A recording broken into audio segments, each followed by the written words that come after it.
Rock and Stone Miners, I'm your host, Get Good Fox, and welcome to this week's Deep Dive and Elite Deep Dive Guide for the week of April 20th, going through the 26th, 2023. I've already been through the missions, so I'm going to show you what you can expect and what you can do to overcome the challenges, so hopefully you can beat it on your first try.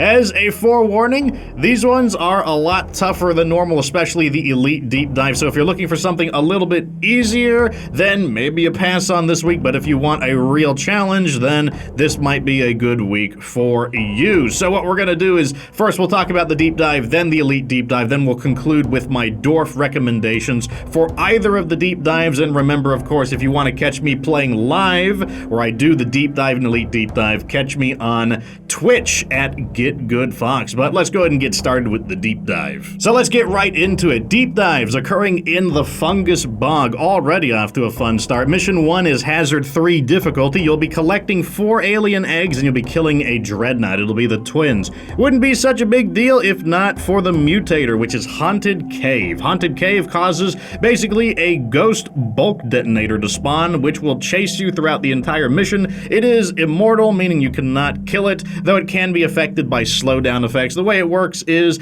it chooses one dwarf to chase for a while, and then sometimes it will switch targets and chase another dwarf. If you're playing by yourself, it's just going to chase you and you alone throughout the entire experience. The next thing to know is that the boss, the twins, their cocoon is pretty close to where you land, and it is possible for the horror to stomp and accidentally release the dreadnought twins, which could be rather messy, so beware of that. You will have to fight the twins and avoid the horror simultaneously, but that's kind of okay because the starting area has enough room to do it. You'll just have to run around in circles around the room to avoid both the horror and the twins, and as usual, my tip for fighting the twins is try to reduce their health evenly. If you beat up one, then try to beat up the other one, because the way their healing mechanic works is when they heal, the twin with the lower health heals to catch up to the twin with the higher health. So if you reduce their health relatively evenly, then they won't have very much health to heal in the first place.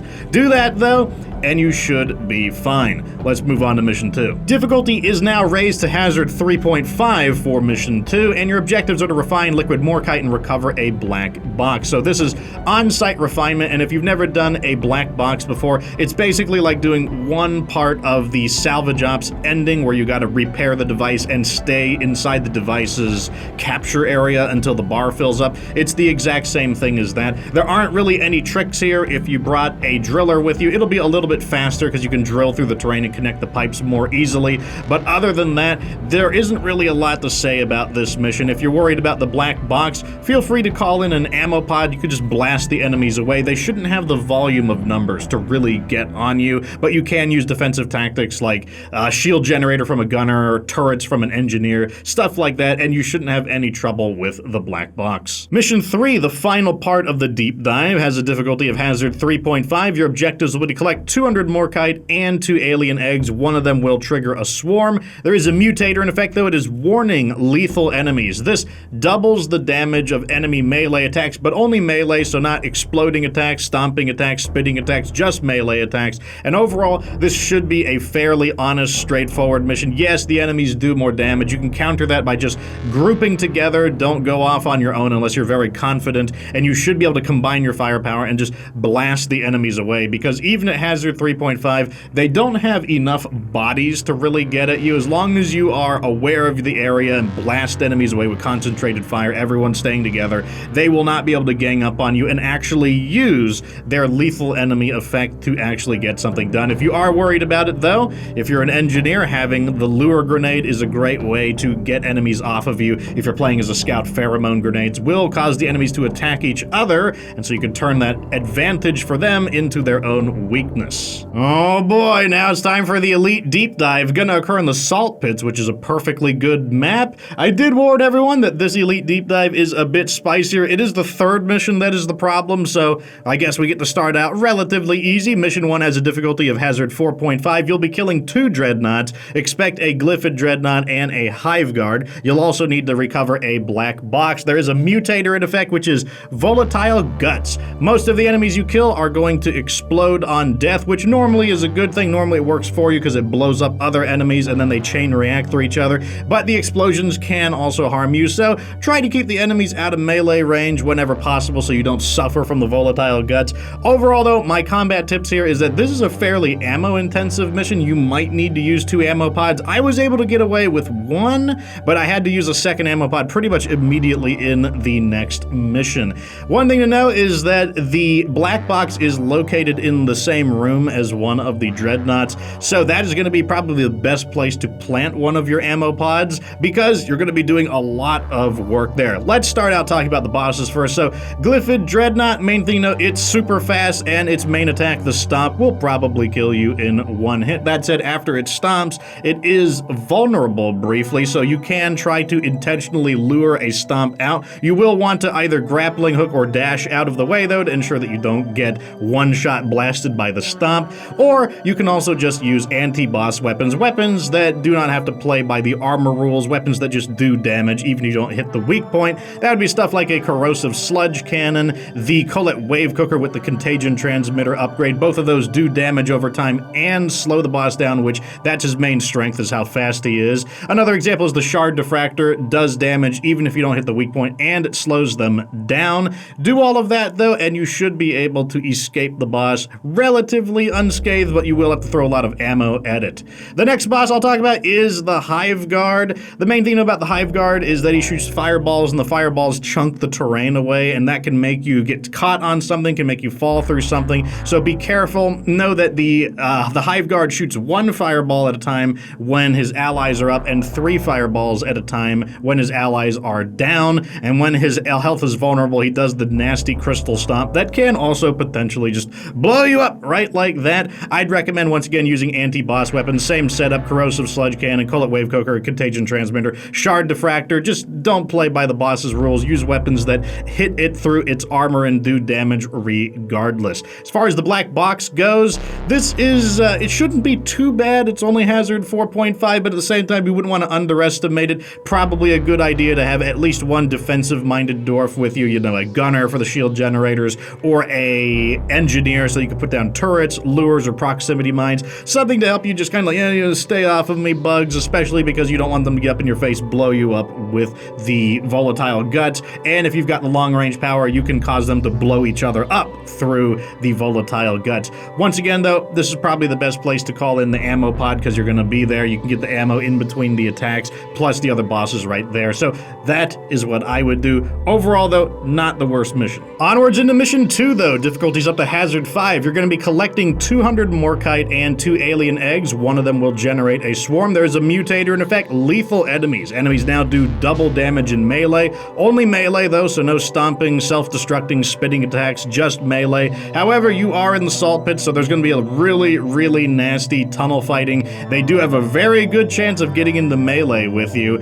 Although this mission is pretty straightforward, there aren't a lot of tricks. The main thing is the double damage means, combined with the tunnel fighting, is you're really going to have trouble if your plan is to try to outrun and evade the enemies. You're going to do way better off if you're very strong defensively and you could just stiff arm the enemy. I'm talking about like landmines, turrets, shield generators, just anything you can do to hold your ground rather than having to run away, because the last thing you want is to have to run away in tight corridors. There's not a lot of room to move, and then a slasher gets you. It's huge damage from a slasher with lethal enemies, plus he slows you down. You're probably just dead. The other thing you know is that there is a Betsy. The Betsy can appear pretty much either in the beginning of the map or at the very, very end. Listen for the buzzing sound it makes. You can hear it through the walls. And if the Betsy doesn't appear in the beginning, you probably don't have to fight it at all. You could probably just complete the objectives and leave. But if the Betsy does appear in the beginning, it's literally just going to be in the tunnel and you will not be able to get around it.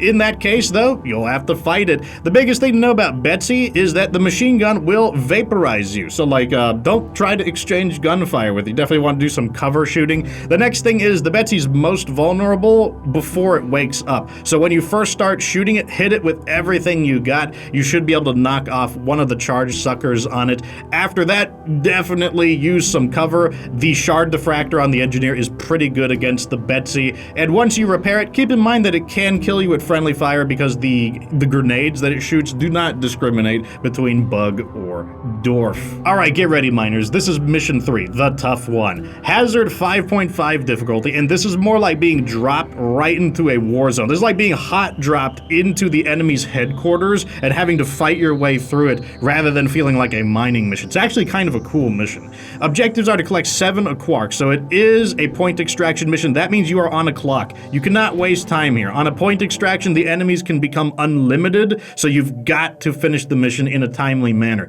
2, you gotta collect alien eggs. One of the eggs will create a swarm. But the thing that really makes this mission is the mutator, which is rival presence. That means there are gonna be patrol bots attacking, there are gonna be shredders attacking. One of the worst parts is that there is this really nasty turret controller that is controlling a huge network of turrets that are totally surrounding the area. It's very damaging. And there's also a possibility of a nemesis appearing, which will maybe not be the biggest threat, but what it will do is take a lot of time to bring down, and time is of the essence in this mission. So here are my tips. This mission's really tough. If you are on low ammo, do not enter the 3rd mission with low ammo. Call in a drop pod and have full ammo for the 3rd mission, because you will be fighting right off the bat. You're going to be attacked the moment the drop pod lands. This is the situation. There will be bugs attacking. There will be a spitball infector overwatching, and they'll be basically like artillery on your position. You should be able to see it pretty easily. If you just look down the ramp, look to the left, look up, you'll see it just kind of curled up in a ball.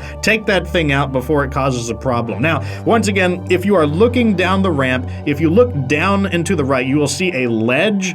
On this ledge, further up, is the turret controller. That has got to be hacked. You've got to hack that and get it out of there. It will be protected by turrets, but that should be one of your major objectives. Actually, that should be your first major objective after disembarking. Go as a team, clear out the turrets, clear out the bugs, hack that thing. Use whatever you have to do. If you've got a driller, drill underground and hack it from underground. If you've got a engineer, feel free to build up platforms to create solid cover that things can't shoot through. Hack it though.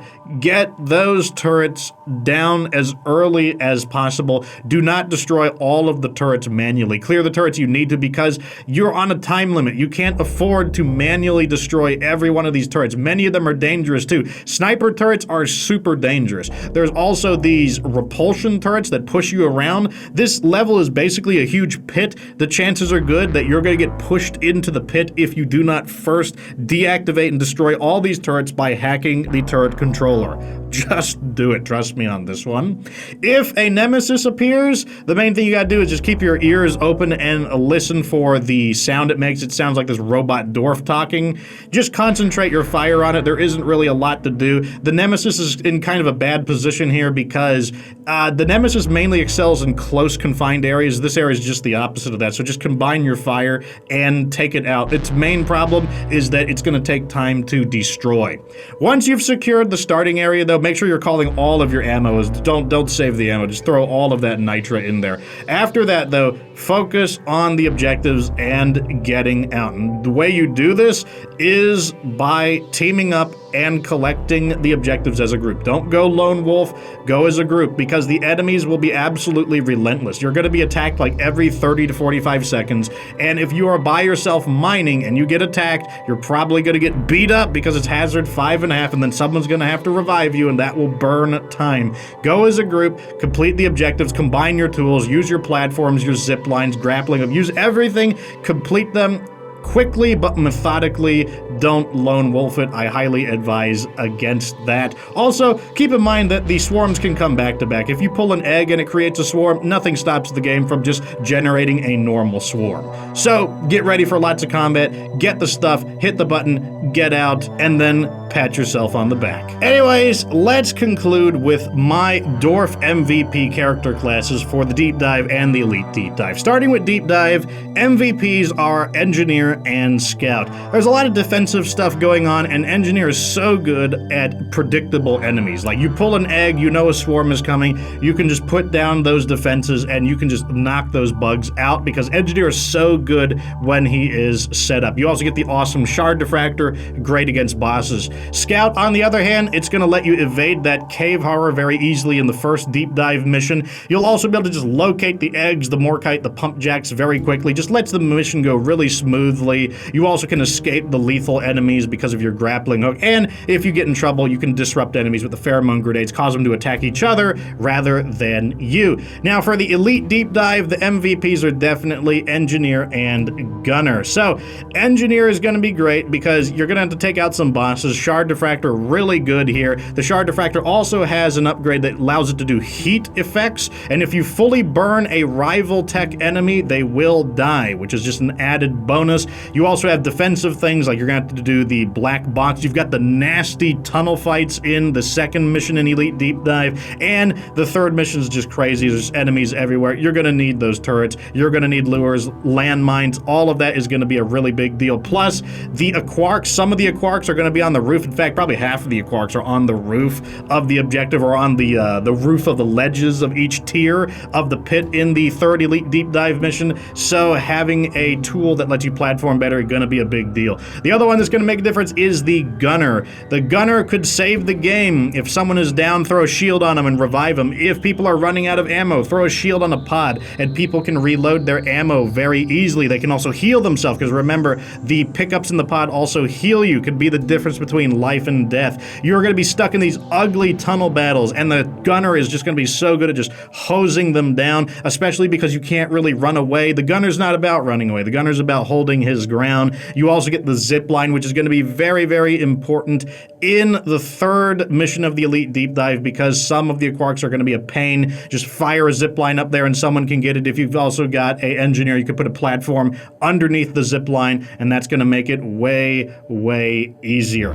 Anyways, those are my recommendations. If you do the Elite Deep Dive, let me know how you fare in the third mission. Did you get a nemesis or not? Let me know what you did down below. It was a pretty exciting mission. Took me a few tries to actually clear it, but it was fun. Anyways, like the video if it was entertaining, and subscribe for future Deep Rock Galactic content. Remember, you can find me live on Twitch, where I do play Deep Rock Galactic on Thursdays, going through the Deep Dive and Elite Deep Dive. But at any rate, miners, remember at the end of the day that you don't have to be good to get good.